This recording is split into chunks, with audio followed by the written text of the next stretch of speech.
Former Obama White House advisor for health policy, oncologist Dr. Zeke Emanuel. Hey, Zeke, let's talk, first of all, just based on again, it's just a scarce bit of information that you have, but prostate cancer that's spread to the bone, what's the prognosis? Well, first of all, I want to express my sympathy, and I hope Joe responds to treatment, President Biden, very well. The fact is that very few people get diagnosed this advanced. About 7% of all prostate cancer in the country gets diagnosed when you have a lesion that's in the bone, and therefore it's metastatic and incurable. The prostate cancer will not go away. He will have it. That doesn't mean he's going to die from it, because there are a lot of treatments. There's androgen blockade, that's basically preventing the testosterone from circulating. There's also androgen receptor signaling inhibitors, a second line of treatment that prevents when the androgen does bind to the cell from it doing its action and turning on genes. So there's a lot there, and then there's chemotherapy beyond that. There's also treatment for that metastatic lesion near the spine if it's a threat. So he has a lot of treatments, and he could live a long time. We just don't know.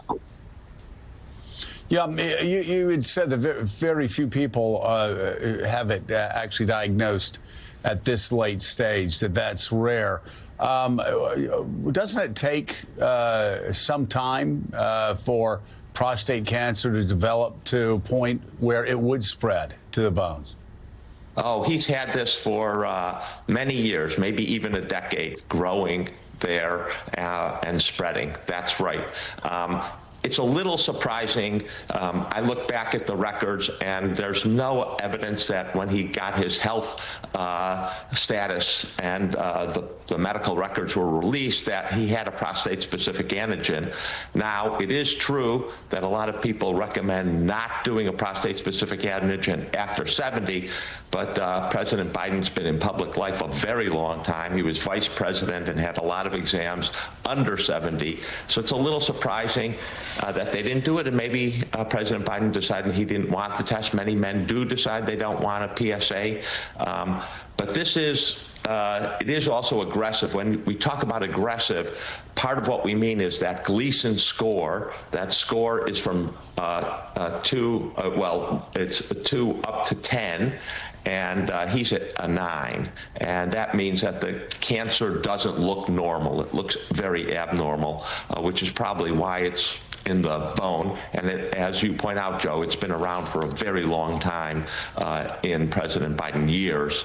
Exactly how many we don't know, obviously. And it is a little surprising to many of us oncologists that he wasn't diagnosed earlier. So you had said that some men do not get prostate exams after the age of 70.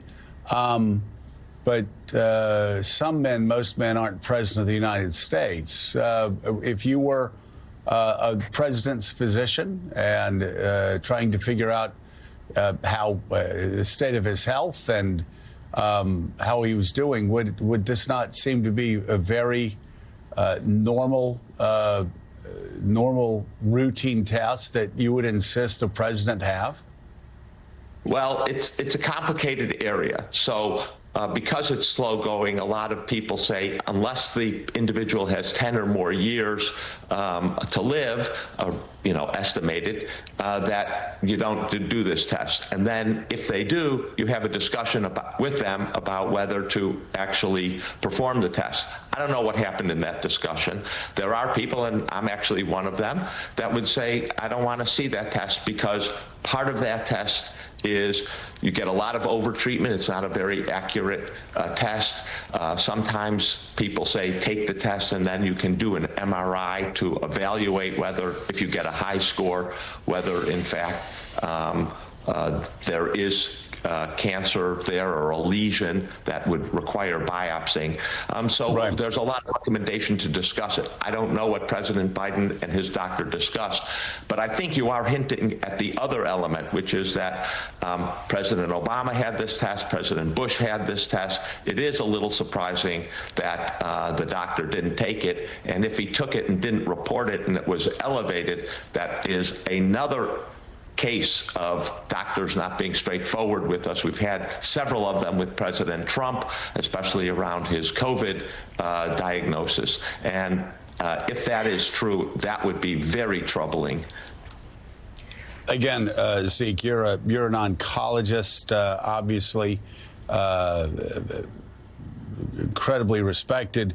You believe that it is likely, just for those just tuning in, you believe it is likely, if this prostate cancer has spread to the bone, that he could have had it for up to a decade, but certainly it's likely. Would it be fair to say it's likely to have had this for at least several years?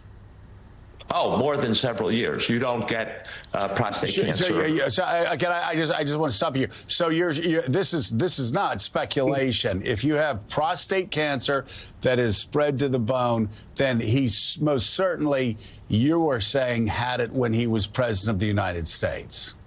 Oh, yeah. He did not develop it in the last 100, 200 days. He had it while he was president. He probably had it at the start of his presidency in 2021. Yes, that I don't think there's any disagreement about that. And I'm just curious again, if your doctor to a president of the United States that is a male, that is an older man, would a prostate test, and again, we're just talking about a PSA screening, a blood test that you could do along with all the other blood tests. It's not even that it would be intrusive. Would this not be one of the first tests that you would conduct as a White House doctor?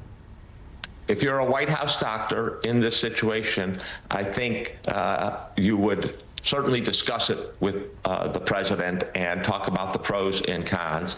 I think if you then ask, well, if President Biden says, well, if I'm your father, which patients often do, what would you recommend? I think the fact is that most White House doctors would recommend getting the test. And again, the evidence is, look at President Obama, President Bush, younger than President Biden, and they both got the test. There was some criticism when President Obama got the test that he got it too young and things. But I think in this case, especially for the president thinking that he's going to live another decade, you would recommend to him to get the test. Now, I want to say there's people, and I'm one of them, that are sort of skeptical of this test and don't really want to have this test.